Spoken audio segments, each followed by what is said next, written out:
Welcome to Groundwater Rising. This podcast is all about flooding, with a focus on the forgotten source of flooding, groundwater flooding.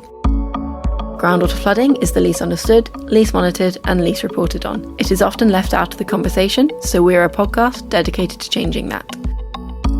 I'm Katie Hargrave-Smith from Project Groundwater, and in each episode of this podcast, I will be speaking to community members from around the UK who have to deal with groundwater flooding, and industry experts trying to help them. Together, we will uncover the latest research, innovation and strategies from the water sector, academia and beyond. In this episode, we are talking about property flood resilience. For those who haven't heard of property flood resilience before, it is defined as a set of modifications added to a building to lower its flood risk. Basically, all the changes you make to a building to prevent or reduce damage caused by flooding. And because we love an acronym in the flood risk industry, it's mostly referred to as PFR. And I do apologise if we do keep on accidentally calling it PFR in this podcast. Joining me today is Rob Pike, a senior PFR consultant from RAB Consultants. Rob, thank you so much for joining me. You're welcome, Katie. I'm Rob from RAB Consultants. RAB are a key player in the property flood resilience sector in the UK. We've been working on Environment Agency frameworks for a number of years, delivering property flood resilience surveys across the UK. Recently been appointed onto the new Environment Agency framework, as well as working with local authorities and insurers as well to deliver Build Back Better schemes through Flood Re. So I realised as I started planning for this podcast that actually my knowledge on property flood resilience isn't that good, mostly because I work on a groundwater flooding project, and groundwater flooding and PFR, as we're going to talk about soon, doesn't really have much going on there. So I was looking into it and found that the term property flood resilience was only coined in 2016 by someone called Dr. Bonfield, which seems kind of incredibly recent to me. So is that true? Have I Googled correctly? And when did kind of a focus start on property level flood resilience? So PFR has been around for a lot longer than that, 20 plus years, but it's only really been what we're calling mainstreamed over the past 5 to 10 years, really. And it's had different names over the years. So it used to be called property level protection. There are various other acronyms that even predate my time in the sector. Speak to someone a bit more experienced than myself, might coin other terms for it. But certainly, the main term over the past 5 to 10 years has been PFR, and that's now a consistent name. So for somebody who is affected by groundwater flooding, what currently exists for them? What should they be looking for? Groundwater flooding can impact properties in a variety of ways, and that then determines what sort of measures might be suitable. So there are probably 3 key ways that groundwater could impact a property, which would then determine what sort of measures might be suitable. Groundwater could emerge through the ground directly at the property. So it could be emerging either within a garden or rising up through the floor. The other way is that groundwater could be emerging away from the property and then flowing towards the property, similar to surface water. So following a heavy rainfall event, you get water flowing across fields, across roads, and then reaching a property at the surface. And the other way is through drainage systems and sewerage systems. So water might be ingressing into a sewerage system, which is then filling up, surcharging, and then water emerging through kitchen appliances or bathrooms and not even emerging at the surface. It's just the pressure within the system is causing some sort of backflow into internal areas. And depending on which of those mechanisms is impacting the property depends on what sort of measures might be suitable. If the property is solely being impacted by groundwater at the surface, actually a lot of existing property flood resilience measures such as flood doors, flood barriers, which actually prevent water ingressing in through apertures at a property itself, could be quite successful. Where you have water rising up through the ground, it becomes a lot more difficult to manage that because there tends to be a lot of uncertainty regarding the structure of a building, and water can find its way up through any sort of little defect in the floor or between the floor and the walls, and that becomes quite difficult to manage. And then it's a matter of trying to reduce the volume of water coming up rather than necessarily prevent it. So that's then looking at things like pump systems or sump pump systems. So a sump pump is basically a big bucket that you dig into the ground. It allows water to fill into the bucket, and then you'd have a pump within that then pumps out the water. Given the volumes of groundwater and the persistence and the duration, actually those sorts of systems can even become overwhelmed during a groundwater flood event. I can imagine they're also probably quite expensive to run as well. Yeah, so this is one of the big challenges with groundwater, is that during a surface water flood event or a relatively short fluvial flood event, so flooding from rivers, the pump system might only need to run for a matter of hours, maybe a couple of days. In a groundwater flood event, these events can go on for weeks and months. And actually having a pump running at full capacity over that period is quite unrealistic. The pump might be able to cope out, but there's a risk it could burn out. There's a risk it might fail. You might need a backup pump ready to go. Almost certainly need a permanent supply. You wouldn't be able to run a pump off a battery for weeks and months. So these are the sorts of challenges you get with groundwater, just given the nature of the flooding. And why do you think there hasn't really been much done about groundwater and PFR before?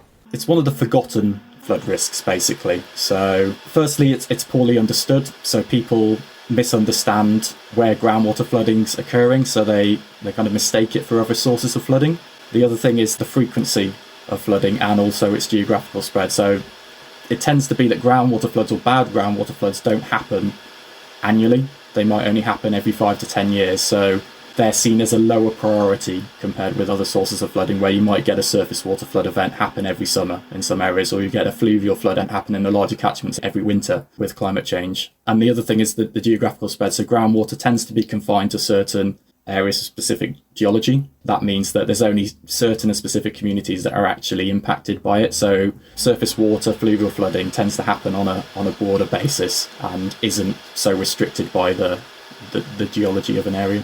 I think this is probably a good time to hear from Susan, who experienced a groundwater flood.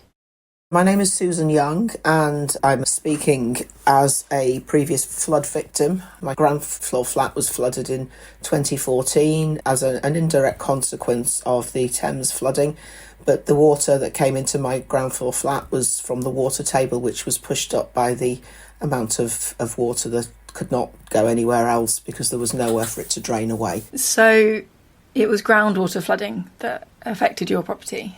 It was. In 2013 and 2014, there was significant flooding in the Thames Valley. I had just bought a new property in the village of Datchet, just on the banks of the Thames, and my new home was 260 metres away from the Thames. The floodplains had all been filled up. The water came down at the railway line into the village. Unfortunately, a lot of the drains were blocked, so there was nowhere for the water to go. But because we had had a particularly wet winter leading up to that, the water table had been going up and up and up. And what happened on the 10th of February 2014 was that there was really nowhere for the water to go. The water table went up. It came up through an outhouse, which is just outside the front door of my property. I'd only just exchanged contracts on it, so I hadn't completed. So that was an interesting sort of dimension to it as well. So it sort of came up through the floor of that outhouse, which was not concrete, and then it came through the front door of my property. Also at the back, because there was nowhere for the water to go, it also came up through the drains as well, and that came through the back door of my property. Even though the proximate cause of the flooding was the flooding of the Thames, the actual water that came into my property was groundwater, which I suppose was a mixed blessing. I mean, in the sense that any flood water is flood water, and it can cause an awful lot of damage, but I didn't get any of the nasty river water that my neighbours over the road were faced with, because the road's on a bit of a camber, and when the flood water came up our road, it kind of went away from my property, but it didn't stop the groundwater coming up. And did you know much about groundwater flooding before this happened? I knew a little bit about groundwater flooding. I mean, when I was buying the property, it did flag up that it was of risk of flooding, so I did do some research, and I was going to commission a survey, which I did anyway, but it was kind of after the event, you know, to assess what the particular risks to my property were. I was aware of the difference between fluvial, pluvial and groundwater flooding, but I guess I had to learn a lot in very short order after the flood took place, because, you know, I was reasonably satisfied that the risk to my property from fluvial and pluvial flooding was relatively low. But, you know, I think it's kind of it's the elephant in the room in many respects, isn't it, groundwater flooding? Because it's just one of those things that sort of creeps up on you. You know, a lot of people get groundwater flooding very gradually, but mine sort of happened very quickly because it was caused by the knock-on effect of the river. But I suppose the simple answer to your question is I probably didn't know as much about it as I now know.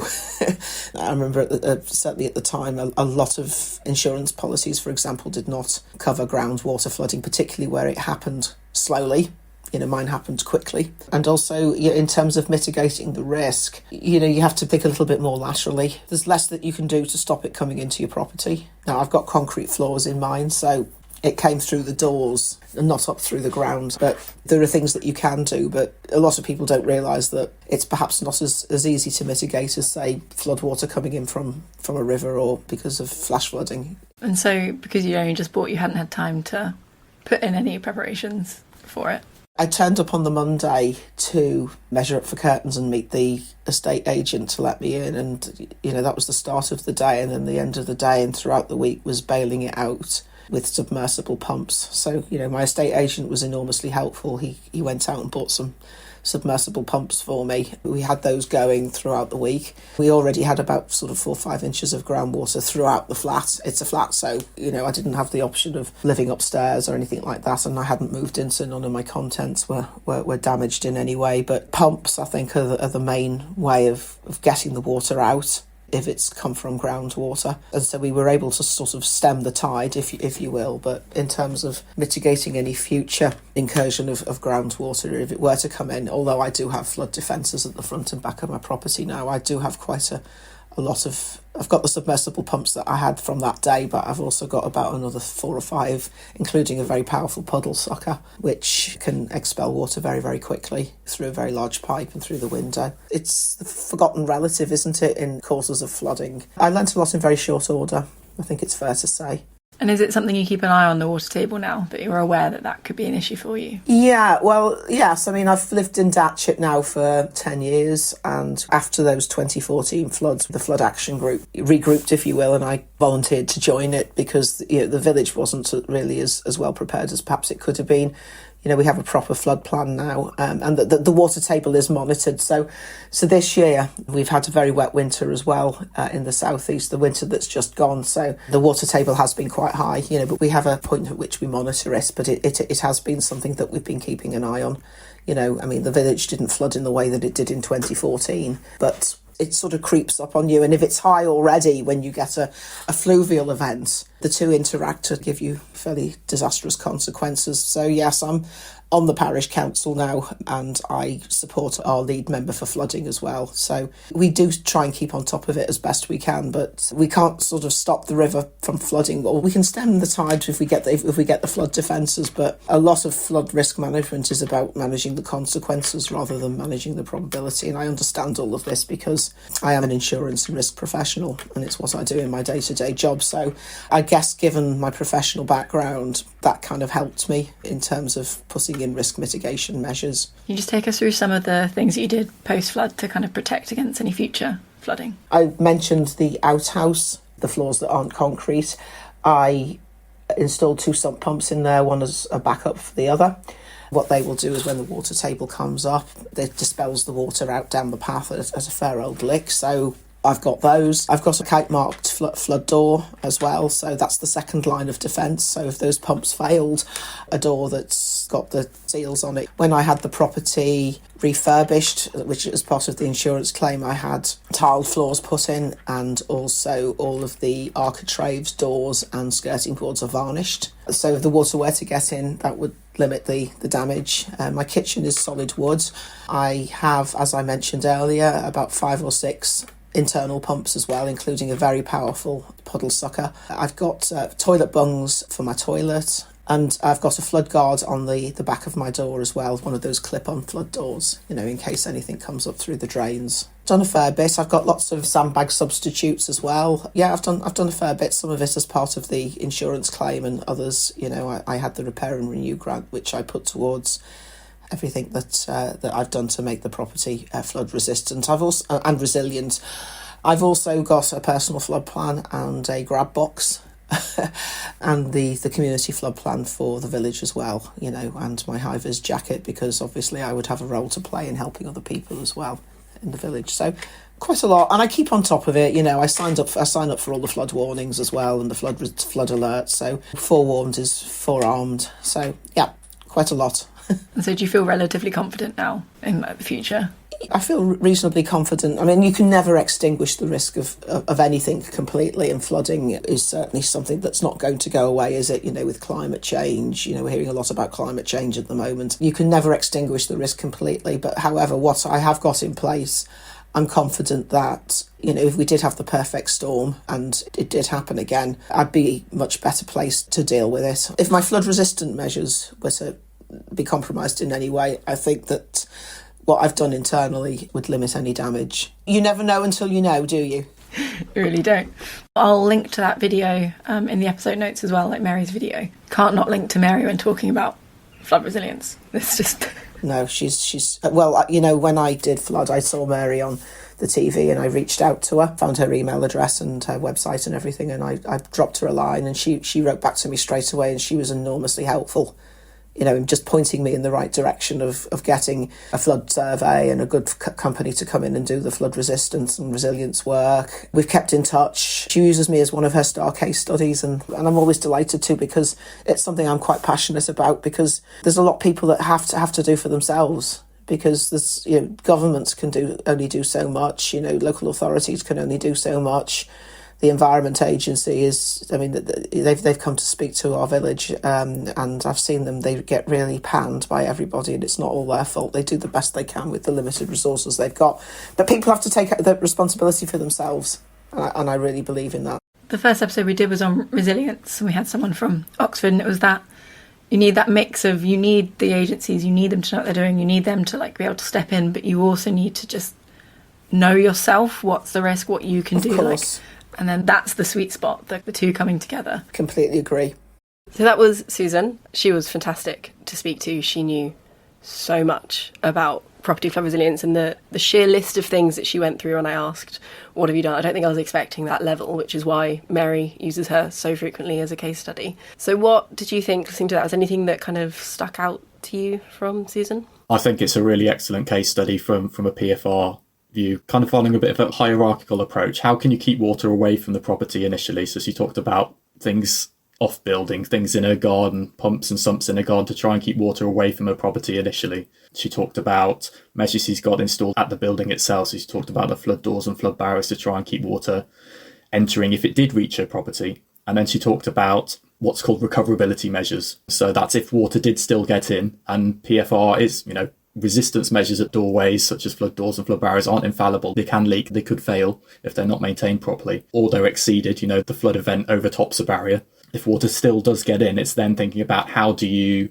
get back to normal as quickly as possible. So that's thinking about how you change your fittings and furnishings to make them recoverable from flood water, so you can quickly wipe down surfaces without needing to strip out everything and replace all of your belongings to get back to normal. So a really good case study there of the approach you could follow, trying to keep water away from the building initially, and then thinking about what the next steps would be. And I think it was refreshing to hear about her approach to it and taking responsibility herself. I think that's a key part of PFR. You've got to accept that you are responsible for managing the risk. That was really refreshing to hear. And actually PFR is just one part of the jigsaw of flood resilience, looking at things on a catchment scale, and then there's looking at the property itself, and then looking at internally, and also how well you are prepared in terms of a flood plan, monitoring flood alerts, and all those things that come together to make sure you can handle the flood in the best way possible. Yeah, and I think the issue is with things like that is people always think about the cost, and it sucked that Susan had to flood for this to happen, but then she took advantage of the things that were available after that, like using the insurance, making sure that insurance covered groundwater. I guess that's the big one. She mentioned that not all insurance did, but using the insurance, there's the Flood Rebuild Back Better scheme, and then also looking for the grants as well. So it didn't seem like much of it actually had to come out of her own funds. It was looking for those schemes that are available and using those, which I guess, people, after a flood you're a bit like, but reaching out to Mary as she did, she kind of found all of the avenues available to her to then be prepared for next time.